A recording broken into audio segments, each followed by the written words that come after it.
Dude, I cannot record right now. My cat is making so much noise. I want some nasty. Are we having fun yet? I don't know why she's doing this, but she keeps chewing on her food bag. I don't know. All right, so let's talk about the San Antonio Spurs. And this shouldn't be a long video, but I definitely want to talk about it nonetheless. Now, before we do, I absolutely forgot to bring this up. But yeah, if you guys want to support the channel, clanthemerchfan.com, link in the description. All right, so we're going to talk about this. So as you guys know, I had a video that came out and I was talking about Josh Richardson, in which I said Josh Richardson has to go. At the very least, I was not happy with the way that Popovich was going about things. Now, some people have tried to call me out on this and said that no, this is more so a fan perspective that I have. I don't know what to say. I mean, especially since this entire time over the past several years, I've agreed with almost every single thing that Popovich has done, only because I just agree with it. But the whole thing of playing the vets at this point over the young guys, to me, was just a little ridiculous. It made sense before, especially when you had DeMar DeRozan and you have that huge gap there and you're possibly making the playoffs and that's what you're trying to do. Or even when we had LaMarcus Aldridge and Kawhi left, like, it still made sense, right? Like, it made sense to play the vets over the young guys and allow them just to observe or whatever. But at this point, with this roster, it makes no sense. Every single vet that we have is a role player. We know what we're going to get out of them. We know what type of players they are. It made no sense. And one thing that I harped on was Josh Richardson playing more than Primo, if not playing the same amount of time, but Josh Richardson getting more touches. So I want to talk about this because I think that this is the perfect showing of what I wanted to see from the San Antonio Spurs all along. This was way more enjoyable than what we've seen before. So let's go ahead and start off. Jeremy Sochan, absolute monster. He showed why he's the number 9 pick in the draft. He can score. And one thing that I talked about before we even drafted him, and this is before I knew we were going to get him, but I did want him, was the mid-range game, because he does have a little bit of a fadeaway. I don't know if you guys saw it. He went to it a couple times. That's kind of his go-to. He usually does like a spin, a spin pull-up kind of thing. I don't know. I don't know how to explain it. You know what I'm saying if you've seen it. That's kind of his go-to. Now, I'm not saying Jeremy Sochan is like a phenomenal scorer by any means, but he can have nights like this where he's very efficient, and he can get to his spots. So I really liked every single possession of Jeremy Sochan. He went 7 for 9. He had 1 assist, but I swear he could have had many more, but it was a lot of great passes that unfortunately you just can't really put in the statistical category unless you're looking at like really crazy analytics, right? But overall, he did phenomenal. And let me go ahead and address this because I usually talk about the team as an entirety. I know a lot of people are going to talk about this, or at least, allude to it. The San Antonio Spurs were god awful in the fourth, but get used to this. Especially earlier in the season, the Spurs are going to be able to like punch you in the mouth, especially with these teams that are still trying to get established. They'll be able to punch you in the mouth and stay within range, and then that gap will show in the fourth. Eventually, the Spurs will start losing. So if you're worried about the tank, I actually genuinely joke around about it. Like, I'm like, oh, we're not tanking. We're going to be bad. Our record is going to be bad when it's all said and done. But as it stands right now, it's early in the season. The same thing happened last season, but I don't think that we'll end up having a mediocre what am I trying to say, dude? Win-loss column. Oh my God, guys, it was a long day. I just don't think that we'll have a great record when it's all said and done, or even a mediocre record. It'll be below mediocre. So don't worry about the tank. All I really care about is the players developing, and Jeremy Sochan absolutely killed it this last game. So I'm excited about that. I love that. So we'll see what happens when they play them again, actually. Keldon Johnson did his thing. Not great from 3. He can do way better than this, but I mean, I'm not going to harp on it. We know we're getting out of Keldon. One thing that did shock me, though, and I'll be honest, I did not see this coming. Keldon Johnson had a really nice mid-range in this game. It was a couple shots, I believe, that was mid-range, and they looked pretty nice. So he didn't necessarily just be a two-trick pony, I guess. He was able to kind of hit his mid-range, too, which is huge in games like this, especially when you got those titans in the paint. So he did a really good job of adjusting to that. He didn't just like throw every single thing up. Now, did he do great? Nah, I mean, 8 for 20, 1 for 6, not the best, but overall, I like what I saw from him. He had a good game as far as the eye test, in my opinion. Pirtle, 7 for 12. He has been huge, but him and Jeremy Sochan has played really well off each other. I'm hoping that we can see Jeremy Sochan out there with Isaiah Roby, because we have not seen that. You guys correct me if I'm wrong, but I don't remember or recall Sochan being put at center and Roby being put at power forward, because I really want to see that. But moving on, Trey Jones, 3 for 10. It is what it is. But on top, but he did have 8 assists, 7 rebounds, 3 steals. He did fine. So statistically, doesn't look the best, but eye test, he looked fine. Devin Vassell, 8 for 22, but most importantly, 5 for 10. That's kind of what we want from him. I'm hoping that Devin Vassell, like a lot of people say, like Chris Middleton type role. I'm hoping that he can have somewhat of a Klay Thompson type role. Now, will he be a Klay Thompson? Probably not. I mean, that's one of the greatest shooters we've ever seen. But at the same time, he can at least take on that role, and I like it. Kind of a two-way player that's a really good catch and shoot player. So I like what I saw there, and a lot of hustle from him. The fact that he had 9 rebounds. Now, this is what's huge to me. I've said this during the preseason. One thing that shocked me, especially in those first 2 preseason games, was Devin Vassell's ability to facilitate. That's something that we were not able to really see from him.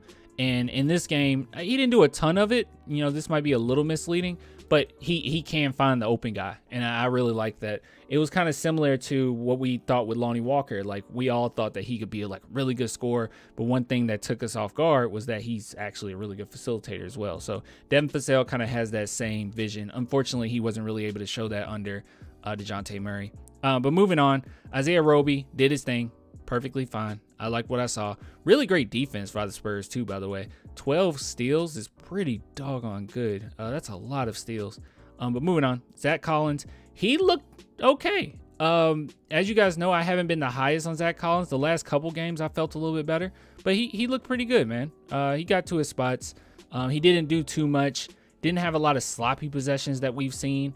So overall, did fine. I only had a turnover. So Doug McDermott, don't harp on it. I'm not going to get on to him about this. I mean, he only took 3 threes, and yeah, we know what Doug McDermott can do. 2 points, that's fine. Not expecting too much. This is weird. He played, right? Maybe it was the very end. I don't recall seeing KBD. I don't know. It says 0 minutes, but I'm sure it means like under a minute. Josh Richardson. So this is what I want to talk about, all right? See, Romeo Langford's here too. I don't recall. I don't know. I think it was probably under a minute, and I just wasn't paying attention. All right, this is what I want to talk about, okay? All right, Josh Richardson and Joshua Primo. Now, the last video I did, everyone was trying to, not everyone, okay, I'm being hyperbolic. A few people got onto me and said they don't know what I'm talking about. And one thing that I kept saying was my biggest problem is Josh Richardson taking over the second unit. I think that that's dumb. I don't think it makes a lot of sense. And the only thing that would make it make sense is if the San Antonio Spurs are trying to increase his trade value, because, you know, a few teams are struggling a little bit. And obviously, Josh Richardson would be way better off on a contending team, not us. But it did bother me because it was so many possessions where it was Josh Richardson running the show, and he doesn't even look in the area at all where Josh Primo was sitting. And people just, you know, told me, oh no, you're only doing this because you love Josh Primo, blah, blah, blah, blah, blah. It's like, no, I actually wanted to see a lot of the young guys play, but unfortunately we're running the second unit with Josh Richardson. But that was not the case in this game. So you might look at this and you say, well, he still shot more shots, so he put up more shots than Joshua Primo. It was the Primo show. When Primo had the ball, it was the Primo show. It was only one play in particular when they were playing together that Josh Richardson took over and did the same thing from the previous games. But that was not the case here. This is what I'm talking about. He should get more minutes, and that's what I like. But most importantly, Josh Primo wasn't out there only facilitating. It looked more natural. As time goes on, we'll see him be even better. There was one play that was just beautiful, okay? Like, we're talking Hall of Fame acrobat badge.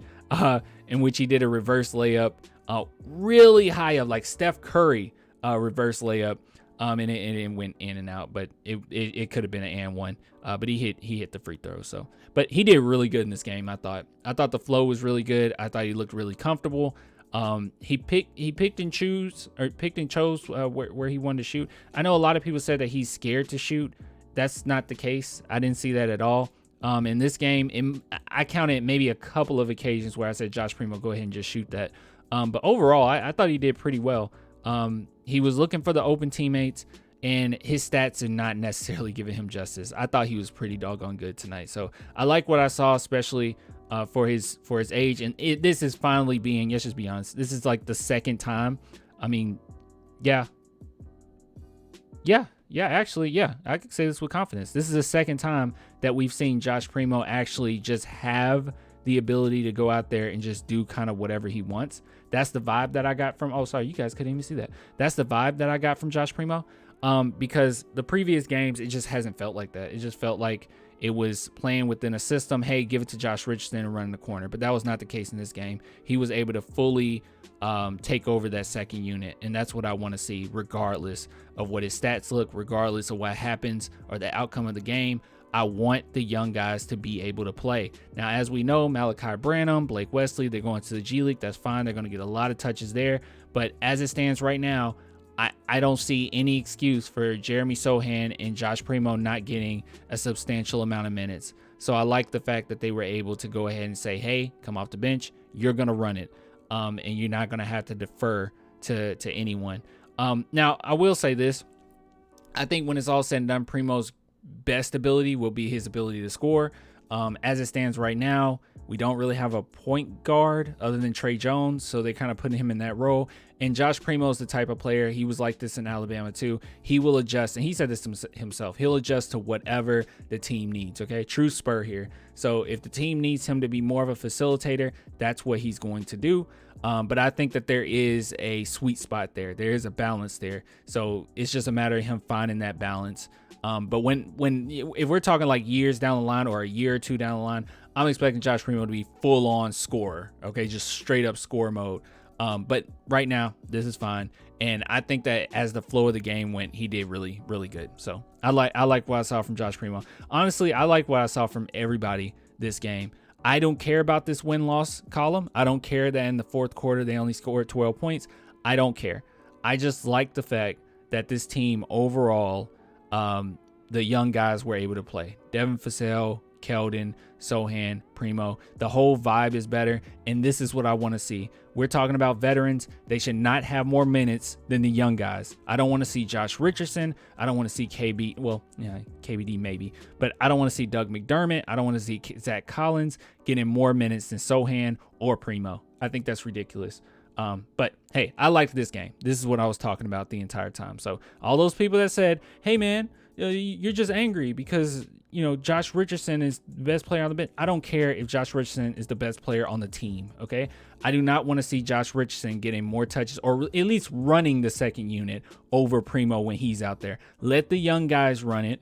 And if they screw up, they screw up. Okay. And then the vet should come in and say, hey man, you screwed up. But there's no point. The only point I can see, and I'm probably ranting too much, but the only point I can see in playing Josh Richardson is either A, you're trying to increase his trade value, which that's fine, or B, you think that he's the best chance at winning, which that doesn't make sense at all. I think that that's just silly. If he is, I don't care if he is. But anyways, that's my take on it. I'll get with you guys later, man. That's all I really had to say. If you want to support the channel, as always, claimthemerchfan.com or become a Patreon YouTube member, only $2 per month. But yeah, I'll get with you guys later, man. Until next time, bye.